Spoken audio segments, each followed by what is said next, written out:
este espacio que llamamos Ciencia en Primera Persona, porque nos interesa justamente que los propios protagonistas que están detrás de las investigaciones científicas vengan a contarnos qué es lo que encontraron. Porque distinto es leerlo en un informe, en un estudio, pero bueno, que nos vengan a contar la investigación que hay detrás, la verdad que... Exacto, en la radio siempre nos interesan las historias que hay detrás de las cosas, y bueno, para eso la tenemos acá. Vamos a presentarla de vuelta por si alguien se acaba de conectar, a María Agustina Paternò Manabella, que es becaria doctoral de CONICET, trabaja en el OTSA, que sacó justamente en el día de hoy, si no digo mal, un informe sobre este tema de las prácticas de riesgo adictivo, junto con el gobierno de la Ciudad de Buenos Aires, ¿verdad? Exactamente, sí. Hoy mismo salió el informe. Bueno, y muchas gracias a ustedes por invitarme y por visibilizar también el trabajo. Creo que es más allá de que, como ustedes dicen, el informe queda publicado a partir de hoy en la página web del observatorio. Está bueno tener estos espacios en los cuales se pueda visibilizar el trabajo y que todos conozcan los resultados. Sí, el verdadero detrás de escena de todo el trabajo arduo de todos estos años para lograr el resultado que, bueno, se publicó hoy, pero también quedará mucho por delante. Exacto. Ya hace bastante tiempo venís en toda esta área temática de consumos problemáticos. Exactamente, sí. Bueno, como vos dirás, mejor llamarlo. Soy psicóloga, recibida de acá de la UCA, y terminando la carrera empecé a notar que me gustaba el área de la investigación, que en psicología, digamos, se escucha, pero no es el ámbito que más se escucha. Claro.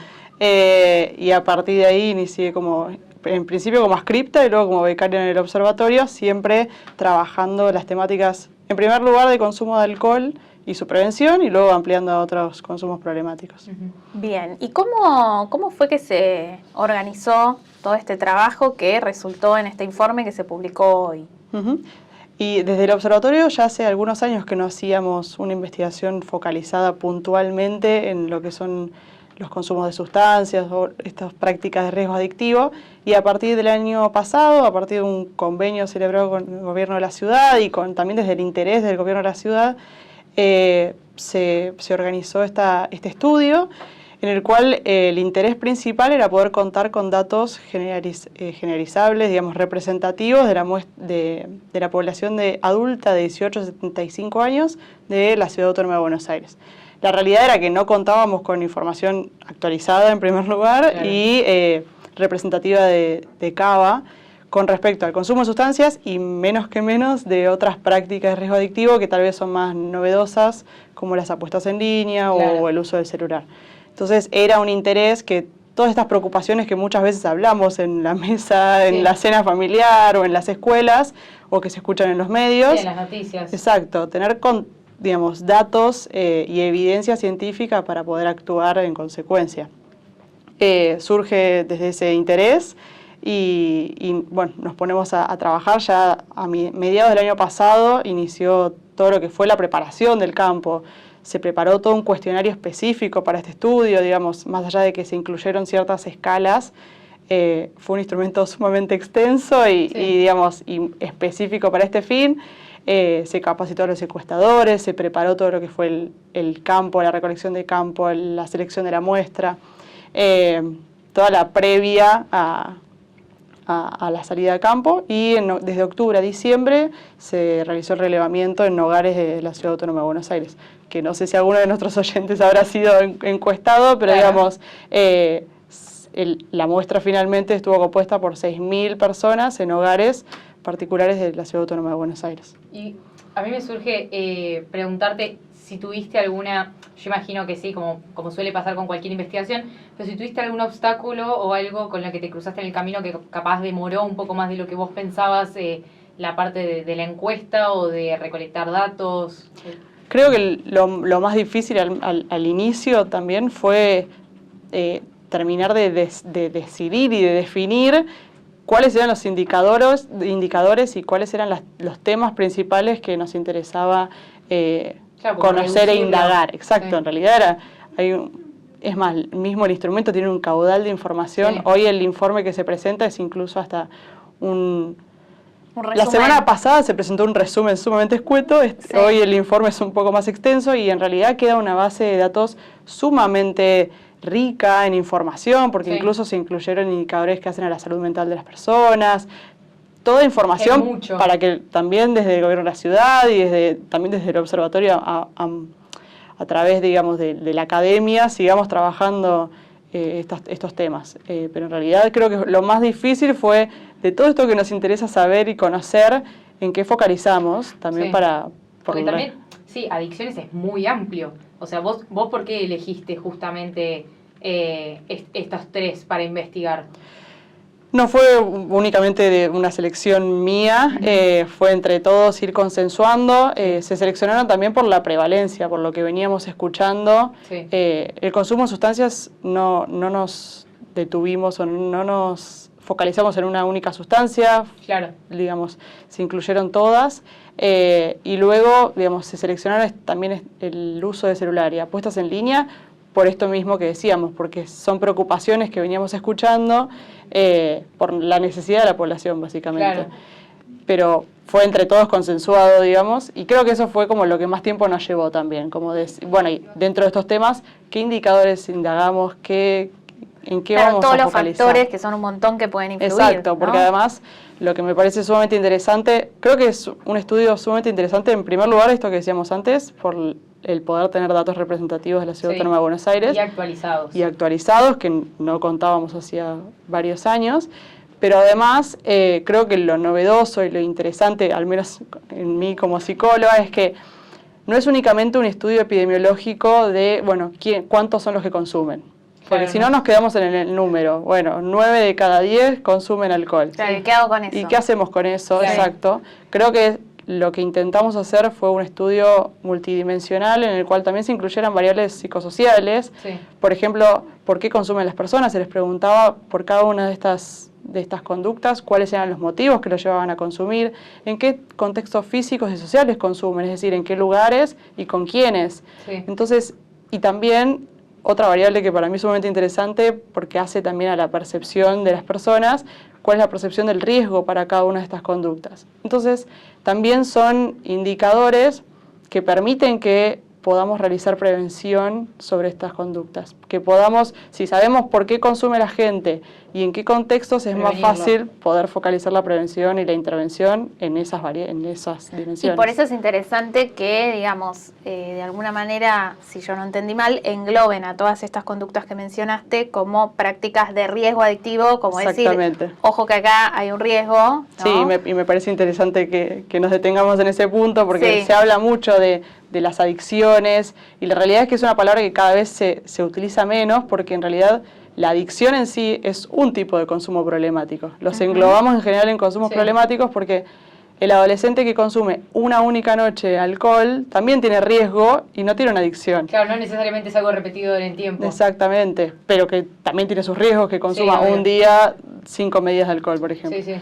Entonces, sí, igualmente en este estudio las englobamos todas dentro de lo que llamamos práctica de riesgo adictivo porque potencialmente pueden llegar a dar lugar a una adicción, pero la realidad es que también podríamos llamarlas consumos problemáticos de sustancias, de celular y de apuestas. Y cuando hablamos de adicción ya estamos hablando de lo que se llama dependencia, ¿no? Cuando ya está como mucho más instalada la cuestión y es más difícil de salir, por decirlo sí, mal y pronto. sí, ese consumo de una vez cada tanto se puede convertir en un abuso y luego en lo que se llama una dependencia, en la cual ya el consumo es mucho más frecuente, en mayor cantidad, porque incluso el cuerpo le pide a la persona consumir. La abstinencia de... Exactamente, se genera el síndrome de abstinencia en el cual la persona siente malestar y tiene signos y síntomas físicos por no acceder a ese consumo. E incluso el consumo en su vida empieza a girar en torno a ese consumo. Con lo cual digo, no todas las personas llegan a esa instancia de dependencia, pero sí se conoce que quien consume tiene la posibilidad de derivar en una dependencia o en una adicción. Por eso el riesgo adictivo. Y me quedé pensando también, porque quería entender esta parte de cuando vos realizaste tu investigación, ¿era sobre gente que misma consumía o sobre gente que en su entorno tenía a alguien con alguna adicción? El estudio se realizó sobre 6.000 casos de población general. Es decir, digamos, a través de un muestreo al azar para poder lograr una muestra representativa, se encuestaba a una persona en su hogar que podía consumir o no, digamos, y a partir de eso, bueno, también iba contestando este instrumento y este cuestionario, digamos, entonces teníamos consumidores y no consumidores, era en población general. Y luego sí se les consultaba acerca de la preocupación sobre sus propios consumos y también sobre el comportamiento de consumo de otros en el hogar. Con lo cual, digo, tenemos esta cantidad de información porque contestaba sobre sí mismo y contestaba sobre el hogar también, entonces también es lo interesante. Y con respecto a eso, es interesante que también consultábamos sobre la preocupación del propio consumo y la preocupación del consumo en el hogar. Y se observó cómo las personas muchas veces no tenían una preocupación sobre el propio consumo de sustancias, por ejemplo, o del uso del celular, pero sí mostraban preocupación por el consumo de otros. Sí. Y eso también se escucha mucho y creo que también es interesante tener los datos. Como muchas veces tenemos preocupación por el consumo de otros y muchas veces tampoco sabemos dónde acceder a la ayuda o a la asistencia o cómo ayudarlo. Se les preguntaba a las personas si conocían un recurso de asistencia o ayuda sobre consumos problemáticos en general, y el 70% no conocía. Claro, no sabía cómo resolverlo. No, y los que conocen, los que más se conocen son los grupos de autoayuda, pero la realidad es, no tenemos una línea gratuita, que es la 108, donde podemos solicitar asistencia para ayudar a una persona con consumo problemático de sustancias, de celular o de apuestas, y era muy bajo el porcentaje que la conocía. Digo, todavía falta concientizar, falta que, creo que un paso es importante, tenemos los datos, ahora es traducir esos datos en concientización y en acción. Y nos decías que nos contabas un poco cómo pasa en las tandas, ¿no? Sí, que uno se pone a charlar. Nos contabas que habías dado un taller en una escuela. Sí. Contanos de eso. Bueno, creo que es parte de esto, de que los datos y lo que uno investiga, creo que es un punto muy importante que ojalá todos los investigadores lo hiciéramos, pero digamos, el poder salir luego de investigar a poder divulgar y a poder compartir toda esta información en lo que uno viene estudiando y trabajando con otros. Solo en un informe, sí. Exacto. Ya hace algunos años que también desde acá, desde iniciativas de UCA, empecé a dar talleres de consumo de alcohol en principio a alumnos de secundaria, de primer a quinto año, con lo cual era muy diverso la población con la que trabajábamos. Con los de primero se trabajaba una prevención sumamente primaria, digamos que no habían iniciado a consumir, y con los de quinto año ya era una prevención distinta porque muchos ya consumían. Y ya este último tiempo, bueno, empezaron a surgir otras instancias desde ingreso UCA también a ampliar, digamos, la difusión a otros talleres de consumos problemáticos, y el último taller que di hace 2 semanas en una escuela donde les preocupaba el uso del celular. Entonces fueron talleres sobre, que mismo hoy les compartí el informe terminado, como bueno, por ahí les sirve también para seguir trabajando, talleres sobre el uso del celular con los adolescentes y con los padres, porque también es eso, digamos, creo que son problemáticas donde hay varios agentes que tenemos que trabajar. Los investigadores aportando los datos, desde la pata política, el poder accionar y realizar las estrategias de prevención e intervención basadas en evidencia. Ustedes divulgando y también trabajar, digamos, creo que la parte de concientizar y de trabajar es con los docentes, con los padres, también los que están cercanos a los jóvenes, que en general vimos que todas estas problemáticas tenían más prevalencia en jóvenes. Claro, eso te quería preguntar. Decís que todo esto, tanto, todo tipo de adicción, pero también me quedo mucho con lo del celular y las apuestas. ¿Todo esto se ve mucho más en jóvenes? Justo esas dos que mencionás, sí. Nosotros, bueno, la población con la que trabajábamos era de 18 a 75 años. Creo que una deuda que nos queda pendiente, y sé que había interés, es poder trabajar también en adolescentes, pero teníamos que plantearlo como 2 estudios distintos, por eso se dividió. Pero justamente el uso del celular, las apuestas se vieron más en jóvenes, y lo que se ve también es un mayor uso problemático del celular, ¿no? Creo que uno de los datos que más llamó la atención incluso a nivel de divulgación, cuando a partir de la semana pasada que se divulgó el informe, los primeros resultados, fue que solamente 1 de cada 10 jóvenes 18 a 30 años tiene un uso libre de riesgo del celular. Es decir, el resto, el 90%, tiene un uso de riesgo. Cuando hablamos de uso de riesgo, porque también es a través de una escala validada que se incluyó en el cuestionario, donde se le consultaba a las personas si tenían tenían sintomatología ansiosa por el uso del celular o por su no uso, si Claro. no podían dejar de consultarlo cada 3 minutos. La dependencia. Exacto, si el celular interfería con sus actividades diarias, o sea, era la sumatoria de todas estas señales que hacen al riesgo. Y hablamos de un 90% de jóvenes que les suceden todos esos, digamos, una gran cantidad de todas esas señales. Claro, está bueno poder identificarlo, porque capaz si vos le preguntás a alguien así, concretamente, vos sos adicto a tu celular, capaz se queda pensando y no te sabe responder, pero si vos vas en el paso a paso de te genera dependencia, te genera ansiedad, Claro, no con usarlo, preguntas más puntuales. exacto, es como ¿no? que vas descubriendo vos mismo, de decir, bueno, al final sí, o con el resultado de todo esto como que también hace que uno se dé cuenta y sea consciente. Sí, porque cuando les Eso. preguntábamos si estaban preocupados por su propio uso de celular, Como que lo podían controlar. 5%, o sea, Sí. muy bajo el porcentaje de personas, pero era altísimo el porcentaje de riesgo efectivo que estábamos viendo. Entonces creo que también eso se tiene que poder traducir en que seamos conscientes de qué uso le damos al celular, digamos, de cuáles son los riesgos que nos exponemos con el consumo de sustancias. Creo que en eso nos queda mucho por hacer de talleres, de campañas de prevención y creo que se hable de estos temas ya es un punto importante. ¿Y cómo se dan cuenta cuando ya es algo riesgoso? Es decir, vos decís con mi grupo de amigos, apostamos por plata, etcétera. ¿Cómo sabes cuando ya pasa el límite de algo que estoy haciendo recreativamente o algo que ya se vuelve peligroso? Creo que es la suma que mencionábamos recién, como la suma de señales, de llamados de alerta, justo con el tema de apuestas en línea. Una de las cuestiones que más me llamó la atención es que, a diferencia de las otras prácticas, es la práctica que mayormente las personas la hacen en soledad. El consumo de sustancias por ahí lo hacen con otras En un personas, grupo. con amigos, o con familiares incluso. Lo mismo el uso del celular, digamos Sí. está en vista de todos, pero las apuestas en línea se hacen mucho en soledad.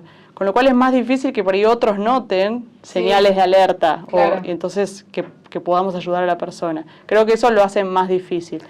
Pero si empezamos a sumar todas estas señales, digamos, incluso en las apuestas en línea se suman otros riesgos, Sí. pérdida de dinero, el no poder dejar de pensar en apostar, Sí. todas esas son señales de que ese consumo ya se dejó de ser un consumo episódico, que empieza a ser un abuso y luego una dependencia. Claro. Y ahí sí ya son señales de alerta. Pero es interesante también esto que decís, ¿no? Bueno, en este caso de las apuestas es algo que se da en soledad, ¿no? Entonces, si uno dice, bueno, prevención, también pensar qué le pasa a esa persona que cuando se siente sola Sí. termina, digamos, cayendo, entre comillas, Sí, en sí. esto. Por ahí no va a ser lo mismo ayudarlo en esa situación que a lo mejor un consumo de una sustancia que se da en un contexto grupal, digo, con otros factores que quizás influyen. Sí, incluso te puedes dar cuenta, siento que de una manera más sencilla, no solamente por el grupo, sino porque hay otras señales más visibles que apostando en línea, como que queda todo medio en el aire, siento, apostando en línea, es como que sos un usuario más, una cuenta más, en cambio en las adicciones, como a sustancias, siento que queda un poco más como Sí, es más visible. difícil de identificar. Sí. Y creo, digamos, en lo que van diciendo, creo que la prevención, pensamos que únicamente tenemos que enfocarlo en la problemática. Y en realidad, en la prevención o incluso la intervención, pero en realidad lo que hay que trabajar es todo lo que sucede detrás, digamos. Lo previo. Lo previo. Exacto, exacto. digamos, por algo llega a esa situación, por eso era interesante como indagar los motivos, digamos, por algo llega por, digamos, curiosidad porque todos los amigos lo hacen, llega porque tiene sentimientos de angustia y digamos, ¿qué lo lleva a cada uno de estos consumos? Y trabajar eso, ¿no? Y lo mismo, digamos, eso en intervención cuando ya hay un consumo, pero en la prevención, en las escuelas, Sí. no solamente es hablar y contarle a los adolescentes sobre los riesgos que hay en el uso del celular, por ejemplo, o en las apuestas en línea. Digamos, creo que hay que trabajar desde tener una comunicación asertiva con los adolescentes, digamos, creo que en realidad hay que plantear, digamos, prevención también desde otro lado, no únicamente focalizado en Claro. el consumo.